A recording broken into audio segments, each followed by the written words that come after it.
Okay lang. Ito ba ito? Okay lang.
Ang dami naman doon.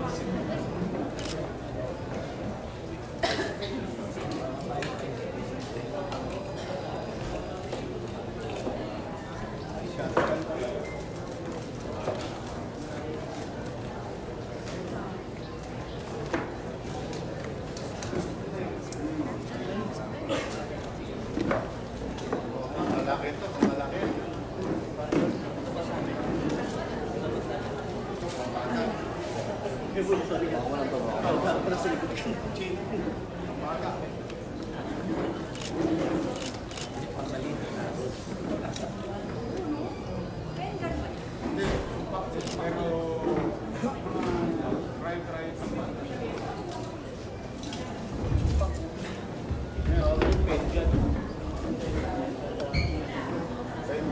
One shot, one shot.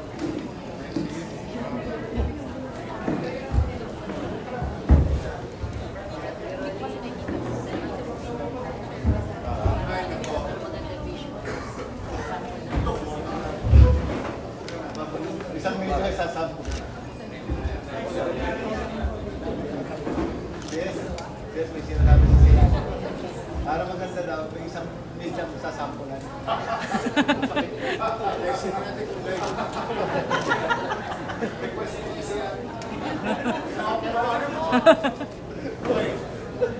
Hi,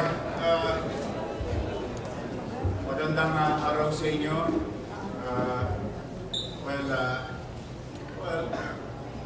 Magandang araw din sa ating mga kababayan sa lungsod ng Maynila. As you can see on my right, Manila Police District Director General Danao, and we would like to welcome General Danao and I, in behalf of the City Government of Manila, Undersecretary Epimaco June Densing of DILG is here. So, mga kababayan, as you can see in front of you, last week we had a meeting with PIDEA, DILG, and MPD with regard to the ongoing chaos or unattended chaotic situation in Paseco. For the information of everybody, ang Paseco po ay isa sa mga mahihirap namin komunidad. Ito ay nasa west side of the city. Nakalulungkot po sapagkat mahirap na nga yung mga kababayan natin doon na nagbabaka sakaling umahon ng kanilang buhay dito sa Maynila, galing kung saan sa probinsya, nanirahan sa Paseco, upang mairaos ang kanilang mga pamilya. Mahirap naman buhay, ito naman mga individual na walang galang sa batas at mapagkunwari at mapagtangging mga barangay official o mapagkubli sa barangay official sa tunay na sitwasyon ng Baseco, amin pong nilahan sa kapulisyan. Total, may hamon naman sa amin bilang lokal na pamahalaan. As you can remember, out of 896 barangay all over the city of Manila, as per data of NPD and DILG and PDEA, we only have about 89 barangays free of drugs. So the challenge is how Manila can be clean of drugs in our streets. And I gave a challenge to the same agencies to clean Baseco of all illegal activities, particularly drugs. Mga kababayan, yung nakikita nyo sa harap ay tanging epekto lamang ng operasyon na ginawa, binuo ng iba't ibang ahensya ng national government, particularly PNP, PDEA, and DILG. Nalulungkot po kami. The last time na nakakita ko ng ganito sa presentation ay sa loob ng kulungan. Can you imagine these weapons? Most of them are homemade weapons. Ay nasa tahanan at tangan-tangan ng mga ilang individual. Ano talagang kinalulungkot namin? Mahirap na nga yung lugar namin, babahayan pa ng mga kriminal. Paano na ngayon yung mga nanay, tatay, ng mga batang iniraraos nila? Na walang tanging layunin kundi itaguyod ng kanilang pamilya at makapamuhay ng panatag, mapayapa dito sa lungsod ng Maynila. Kung yung kapitbahay mo, kung hindi nagtitinda ng droga, baka mamaya inuupahan pa doon sa mga napapabalitang gun for hire. Because these are loose firearms. And makikita ninyo, yung ibang baril dito, pwedeng tanganan ng bata o ng teenager. And no wonder, ang Baseco, kawawa naming mga kapitbahay, hindi mapanatag ang kalooban. O ngayon, nasaan na ang barangay? They will continue to deny the existence. Dalawa lang ho ang ano ko dyan, ang nasa isipan ko. Dalawa lang. They continue to deny because they participate in these illegal activities. Because maybe nakikinabang sila sa ganitong industriya.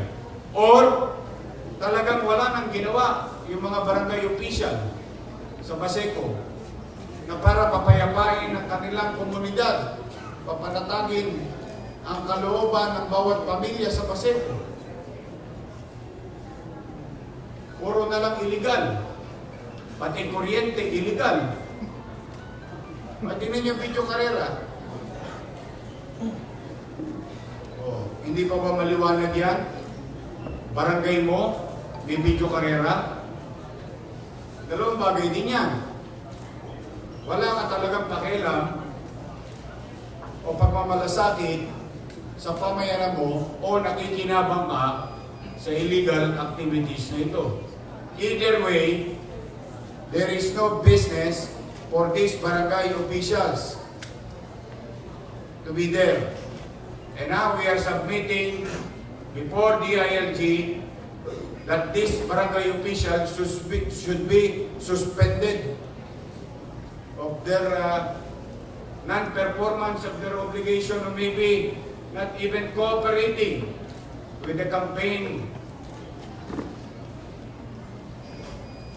eliminating illegal activities in this corner of the city.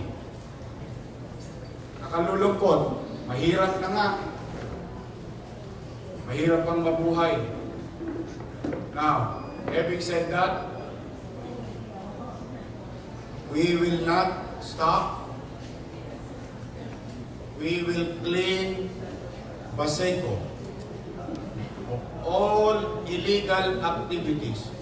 We will give Baseco a peaceful, productive community. It's either they're with us, those barangay officials, or they're against us, against the government. I think today is a testament, proof of our claim, no matter how they will deny it. That's why I always tell you, you cannot resolve problems if you keep on denying it. So, pag yan nag-i-exist, wala kang kwenta o protector ka ng mga ganitong bagay. And I hope now at least Undersecretary Pimaco Jundan Singh is now today with us. We're happy that he was sent by Secretary Anyo to witness this chaotic situation in the portion of the city. This will not only happen in Baseco.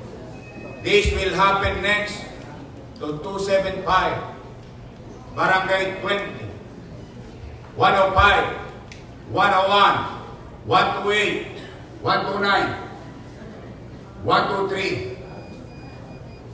So those who are living along the west side of the city, I think yung mga bad elements, stop doing these illegal activities or get out of the city of Manila. Hindi namin kayo kailangan dito sa lungsod. Hindi namin kayo papayagan na baguhin ang mga mahihirap naming komunidad. At dyan kayo magkukubli, dyan kayo magtatago. Hindi po. Susuyurin po namin kayo. Sa lahat ng mga barangay chairman na binanggit kong barangay, partikular na sa west side of the city, sana po makipagtulungan na kayo. Sa PDEA, makipagtulungan na kayo. Sa PNP, makipagtulungan na kayo. Sa DILG, makipagtulungan na kayo sa City Government of Manila. Now, as you can see, may mga tanod pa. Tingnan ninyo. This is not our ID. They claim to be traffic enforcer in the area. Firmado pa ng lumang administrasyon. So sa mga tao na nakakakita nito, hindi po to ID ng bagong gobyerno ng lungsod ng Maynila. Luma pa ho ang nakapirma.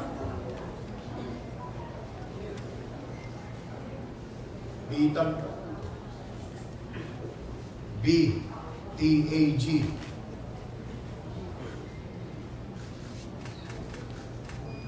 Ito raw, kisi-kisi.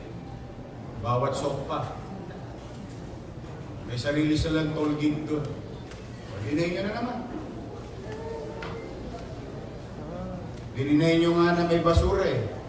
Mali daw ang PRRC. Dininay ninyo na may illegal activities sa kuryente. O pinutol namin yung kuryente, namatay yung buong komunidad. Hininay ninyo na walang ganito. Eh, ano ito? Ha? So, anyway, pasensya na kayo. That is only my opening statement. I think we have proven our work and we will continue, but I would rather have General Danao to brief you on what really transpired during the course of massive saturation effort to clean Baseco of any illegal activities. Magandang araw po. Sir, sandali. Bago kayo. Yes. Ano yung nasa kamay ninyo?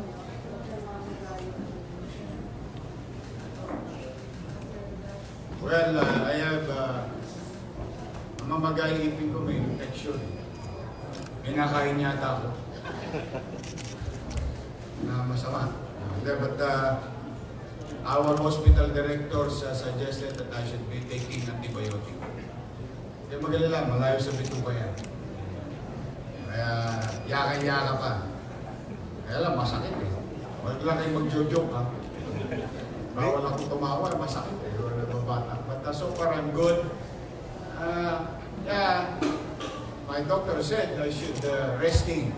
But how can you rest? Ang dami. Tell me, how can you rest? Ito ang iniwan sa aming Maynila. I cannot rest. I cannot afford to rest. I will not stop.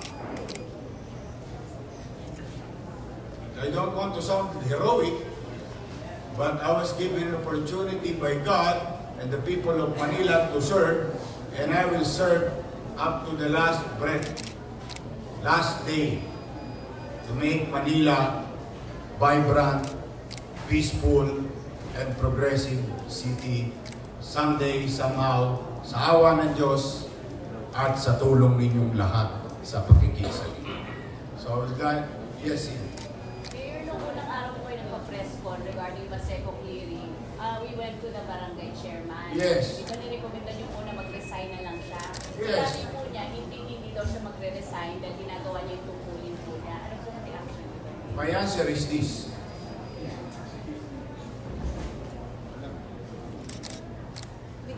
Hindi raw niya, ginagawa raw niya yung tungkulin niya. My answer is this.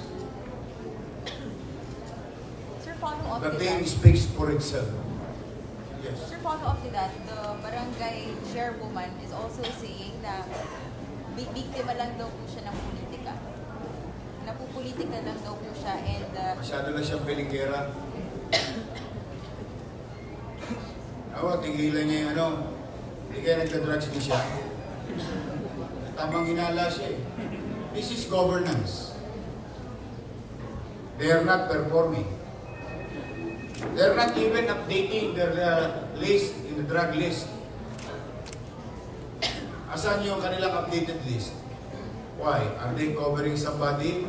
O baka naman dumating na sila sa level na sila na yung protector. Baka. And it's not up to me for me to say so. I let the other agencies to identify them properly through their intelligence network. But as of now, they can think they're entitled to their opinion. But this is no opinion at all. This is already facts of the situation. Buti sana, alam nyo to, ito sa totoo lang sana, maintindihan ko pa eh, kung operation to buong Maynila. Maintindihan ko yung dami nito, maintindihan ko pa kung operation ito, operation Bakal, di ba? Kapkap, lahat ng operation nangyari na, may mga pangalan na. Kung ito ginawa sa buong Maynila, medyo tolerable yung number. Ito nangyari sa isang barangay lang. Isang barangay lang. So, General Danao, please. Yes, sir. Good afternoon, sir. Good friends from media. Kapon sa inyong tanan. As a result of our simultaneous anti-criminality campaign, immediately after the mayor has instructed the Philippine National Police MPD to clean once and for all Paseco area of illegal activities. Immediately we have implemented the O-Plan Paseco. And as a result of this, we have recovered and confiscated the different items. During the course of clearing operation, saturation drive sa area ng Paseco, meron kaming in-applyan doon for search warrant. And that search warrant resulted on the arrest of at least 4 and the recovery of the different firearms. Doon sa 2 weeks na operation po na yun, kasama na po dyan yung O-Plan Galugat, O-Plan Checkpoint, Choke Point sa area, at atin pong binahay-bahay yung iba. Yung iba po dyan ay voluntary na sinurrender na lang ito. Yung iba ay tinapon na lang. Yung iba naman ay na-recover doon sa encounters. No? Yung nasa kaliwa, yun yung mga na-recover sa encounter. No? Yun yung mga firearms na-recover. So as a result, we have recovered at least 63 firearms of different calibers. Nandiyan naman sa harapan ninyo. We also have recovered explosive. And we have recovered and arrested at least 37 for violation of 9165. Yun yung mga personalities na may hawak na droga at the time of the saturation drive. We also implemented, yung nakita natin ng mga violations, kasama na po dyan yung sa illegal gambling. In spite of the mandate of our mayor to clean the area of illegal activities, particularly gambling, meron pa rin talagang nag-take life, no? Yan mga video karera. We have at least recovered or confiscated 9. We also implemented yung RA 4136, yung violation sa mga sasakyan, and impounded at least 70 motorcycles. Doon sa accomplishment din natin sa drug clearing, nag-implement din po tayo ng Operation Tok-Tok Hangyo or Tokhang, wherein kinatok natin yung mga bahay-bahay. Yung iba doon ay dati na may mga record, yung mga iba ay invite naman natin for violation of the different city ordinances. Yun yung mga nakainom, nakahubad, habang naglalakad sa kalsada, with a total of 700 plus, 722 exact. After which, we also conducted different lectures sa different areas. Also, one of the mandate of our city mayor, and sinabi rin ito ni Presidente, is yung clearing ng ating mga kalsada. And we are happy to say that isa sa barangay dyan, outpost, yun yung nasa entrada mismo ng Paseco, yung barangay 619. Meron kasing parang outpost dyan, yung sinasabi ni Mayor kanina, na parang toll gate, choke point. It's part of the barangay actually. Bago ka papasok dyan, pipindot na yan. Yun na yung 15-15. Na bago ka makapasok, magbabayad ka ng 15. Clear off din po natin yan. So pinatanggal natin yung barangay outpost doon, which is illegally per se obstructing yung ating kalsada. And also during the operation, wherein tatlo ang na-encounter natin dyan. Yung dalawa ay unidentified pa rin hanggang ngayon. Yung isa ay labas-pasok na po sa kulungan. Yun yung isang namatay sa area ng Parola. Kalalabas lang ng kulungan.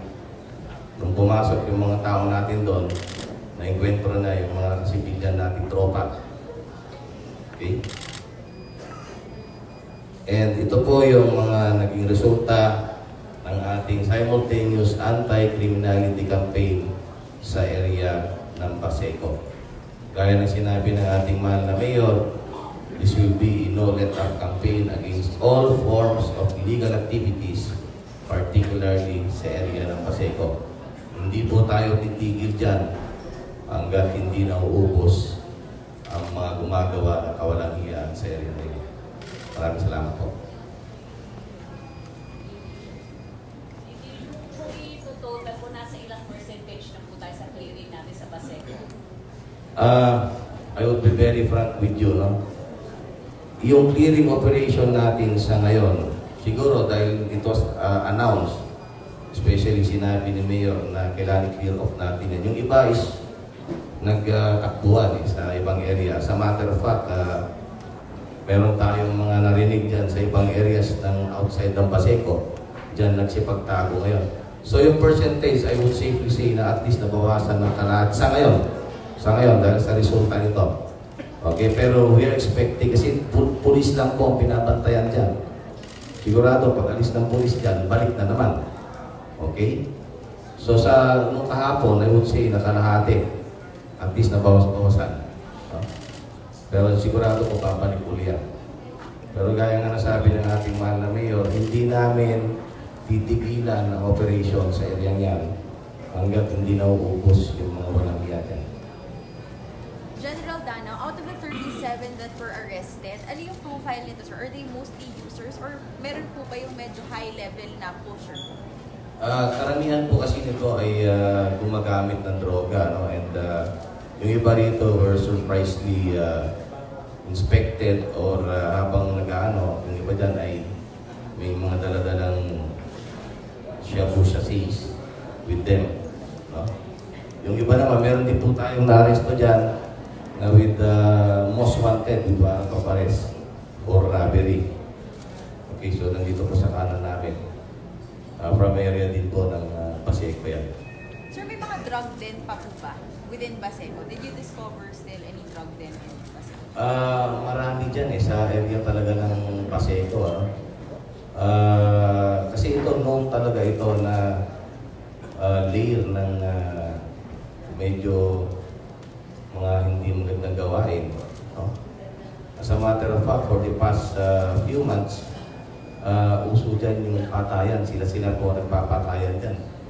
Isa nga po yung lugar na yan na nakakontribute ng per high percentage ng index ng murder.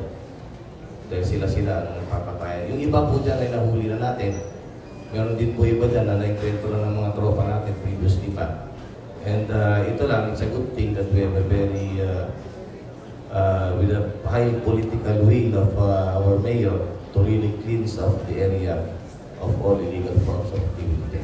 Sir, one more from me. Kasi di ba po pinapasuspend na ni Mayor Isko yung mga barangay officials natin. Do we have any intel report on their involvement in the drug trade? Like specifically telling us na kasama po talaga sila sa pag-peddle ng drugs? Well, nandito naman po si Yusek Jansing, no? So siya po ang yung office po ng DLG ang mag-analyze yan later. But the non-cooperation of the local officials, specifically yung ating barangay officials, is tantamount for suspension, if not suspension, siguro matanggal sa servisyo. Kasi bakit ayaw mo mag-cooperate kung wala ka naman tinatako dyan? Kasi we believe na wala namang barangay dito na walang loko-loko. Ito sa pamilya mo, dalawa na lang yan, loko-loko pa isa eh. Ito pa kayang barangay na 50,000 na tao yan. So may mga kasamang babae po ba? Ilan po yung mga babae? Drugs din po ba? Yes, meron tayong 6 dito na drug users. Yung iba kasi ni-request na nasa CDJ na. Sir, sorry. How about yung police pala, sir, na assigned, yung PCP assigned to Baseco? Ano pong report niya? I-reshuffle din ba sila, sir? Yung assigned na police in the Baseco area, will they be reshuffled? May... We will look at the possibility kung talaga hindi sila naging effective nila. Pero as of now, malis pa naman ang trabaho natin. Yung area kasi ng Baseco po ay napakalaki. This is 39,000 hectares area wherein napakaraming tao. Sabi ko nga, nung nag-operate nga po kami dito, almost 2,000 nung nilagay namin police dyan para lang makover natin yung buong area. Okay? As of now, okay pa rin naman yung mga tropa na nandyan. Marami naman sila na-accomplish before pa. And sila yung bigay actually ng target personalities.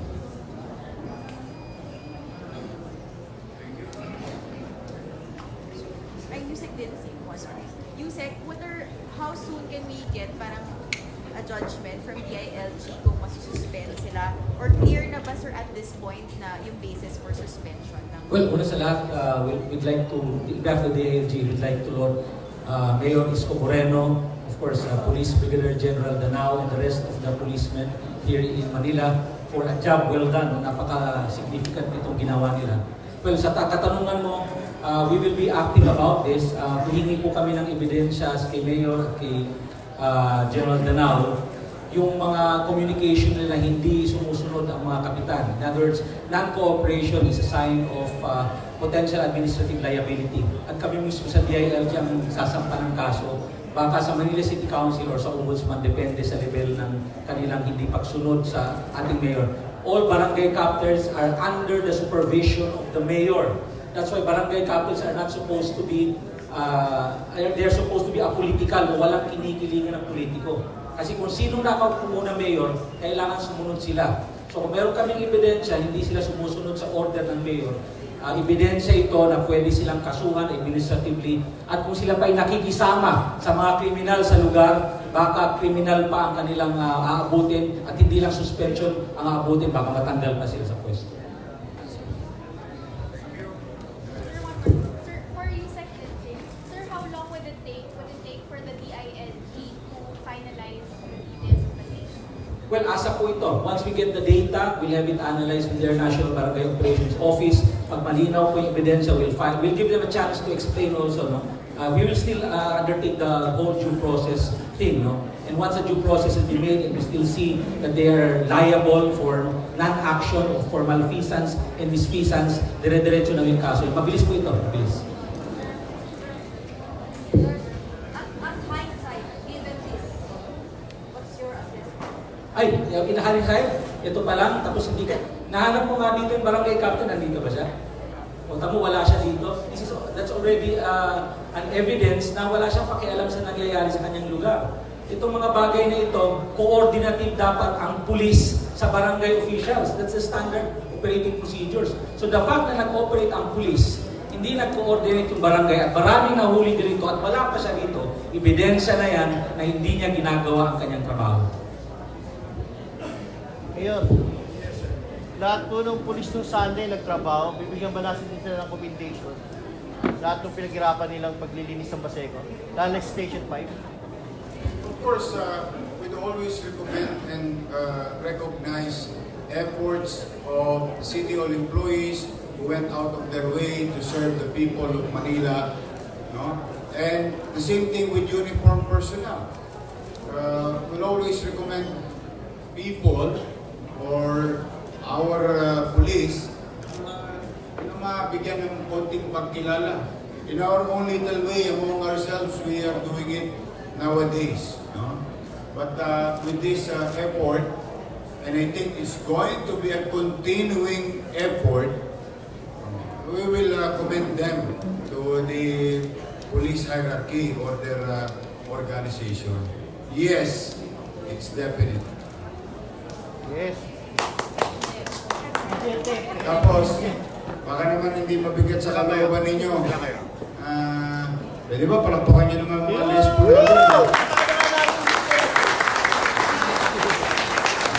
natin? Kahit man lang diway.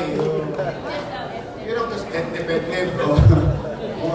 At least mas mura sa Baseco, kisi-kisi lang. Hindi kasi, alam niyo, yung nilusan nila General Danao, kung nakita nyo yung video sa YouTube, yung preparation, it's really a huge preparation without any exaggeration because it's very dangerous for each and every police to go on his own alone or a few. Pwede sila makatay doon. I mean, posible. But with this effort, they go the concept of blitzkrieg and shock and awe, caught unaware sila. And, okay, if I may remind you, nagdiplomasya pa kami. Saan kayo nakakita ng gobyerno? Oy, paparating na mga alagad ng batas. Why? Why do we say that? Why do we do that? Because we don't want unnecessary laws to both sides. To criminals, suspects, PIO, and of course, to our uniform personnel. Because we value life. But given a chance, worst scenario, they have to protect their lives also. The way they are guided to protect human rights of others. So, kami nga lang yata gobyerno sa buong Pilipinas ang nagsasabi, oy, umalis na kayo dyan. Despite of that, ito ngayon ang resulta. Mano pa kaya pagka hindi kami nag-abiso? Kaya lang, baka mas maging madugo, mas malaking problema. So kami, gusto lang namin mag-gobyerno. Ang gusto lang namin, panatag ang mamamayan ng lungsod ng Maynila. Payapa ang ating pamayanan. Yes. Sir, in line with police commendation, there's a national debate ongoing kung dapat daw bang mag-receive ng cash rewards or hindi ba dapat police. Anong policy sa Manila? Well, if they're going to receive cash reward, if given a chance, and if it is money of the city, then they have to receive it officially. So I think there is no violation on that. I think what you're asking is any forms of gifts other than your salary is prohibited. That's what they say. No, I am not a judge to properly identify what is prohibited and what is not. But if the city government, like we are doing, that our policeman is receiving 2,500. Hindi nga lang nila nakukuha ng tamang oras. They are receiving 2,500 a month from the city government. They should receive. They should, because it is a law from the city government. The same thing that we are giving to other national agencies here inside this building. Sabihin, kung merong ganong pamamaraan, halimbawa, may kakayanan kami, legitimately, Isko, konting porbecho, pero yung porbecho legal, di batas, I think it is deemed proper. Pero ang masama dyan, yung outside, yun. Tingin ko yun yung medyo prohibited. Now, I will let person or forum to address that situation. For the meantime, we'll commend them. At least sa commendation, laway lang ang puhunan. Sa katinta lang. Hindi na namin yan ipagdaramot sa kanila. Now, may awan Diyos, nakaluwag-luwag ang Maynila, maging updated yung aming konting what we call financial assistance under existing law dito sa lungsod ng Maynila. Okay? So, thank you. Congratulations, General Danao and members of the Manila Police District. Maraming salamat, Secretary Anyo, lahat ng kasapi ng DILG, now here, Yusek Densing, 10 ng inyong mga kasama, maraming salamat sa inyo sa tulong na binibigyan ninyo sa Maynila, sa PIDEA, maraming salamat sa inyo, sa lahat ng ahensya ng national government, maraming salamat sa inyo. At nawa, makamtan natin ang direksyon. Makamit natin ang direksyon ng lungsod ng Maynila na maging malinis, maayos at mapayapang lungsod o kapitolyo ng ating bansa. Sa inyong lahat, dito, huwag kayong mag-alala. Again and again, this is just a start. Every time is always a start. We consider everything is a start. Sabihin, we will not rest, will be relentless in addressing the peace and order situation of the city of Manila. So, maraming salamat sa inyo. Gusto nyo ba matesting kung... Photo op, sir. Photo op. Photo op. Eh, tatalbog.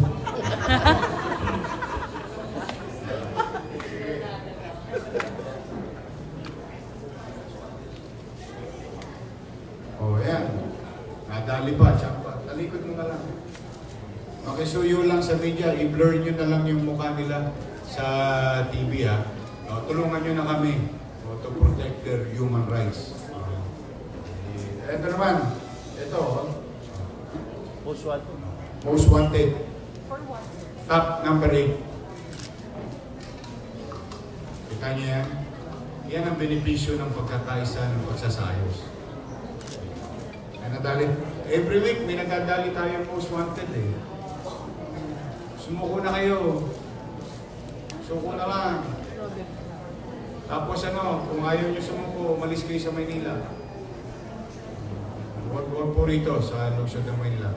And we would like to thank also President Rodrigo Roa Duterte for giving us resources of the national government under his office. In this case, the Department of Interior and Local Government and PIDEA. In our own little way, we'll continue and follow that direction to keep the country clean of illegal activities and drugs and all other crimes or organized crime, organized group or criminal elements or bad elements, whatever tagging that you call it, in our own little way. So maraming salamat again sa mga kababayan natin. Nananawagan ako, walang magmamalasakit sa ating mga batang Maynila, kundi tayo rin kapwa batang Maynila. Okay? Manila! God first. Thank you.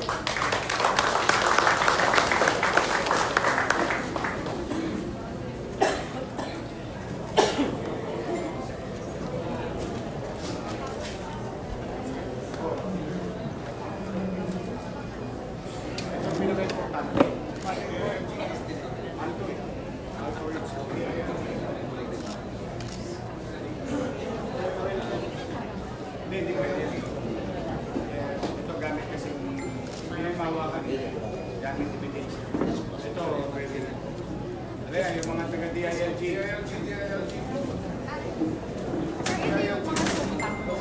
Ito pala niyan. Would you believe? Kung shotgun na. Parang kung shotgun. Ako shotgun.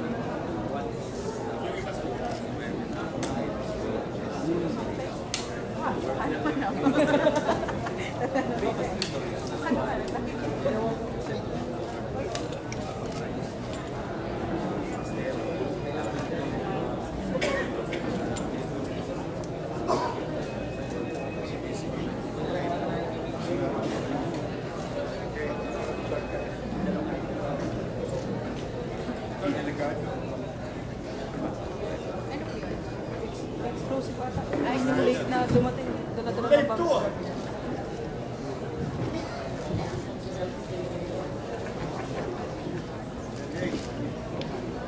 Sir, tawag ka na siya, sir. Para na kayo, sama ka na kayo. Kaya naman ito, pumoto. Kasi mga oil sa Kaya na lang siya, advice. Yung mga dito pwede na daw. Yung doon hindi pa. Actually, pag wala ka ng balat, Pamalo mo na lang. malo mo na lang sa ulo. Patay sa tetanus. Tetano ka mamamatay dyan.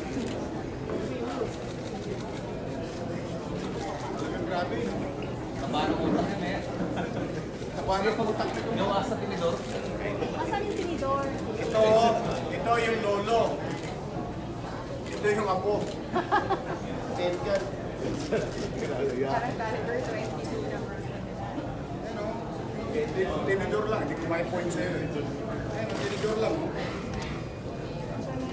Mga scientist. Viabilidad lang.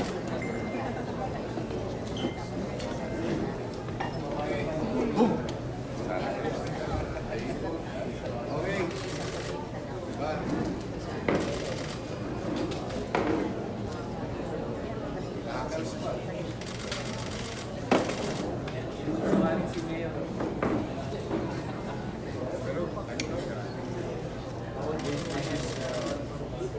Except, Yun naka-plastic. sige, thank you very much sa inyo. Thank you.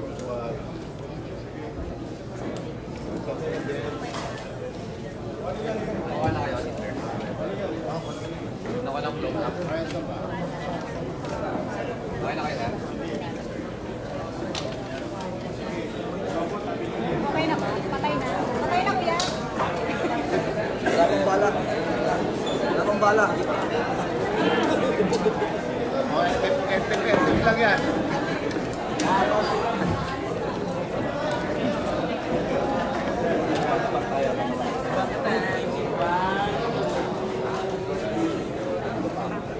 Dito rin po pagkatapos. Dito po. Ay, excuse me po. 1, 2,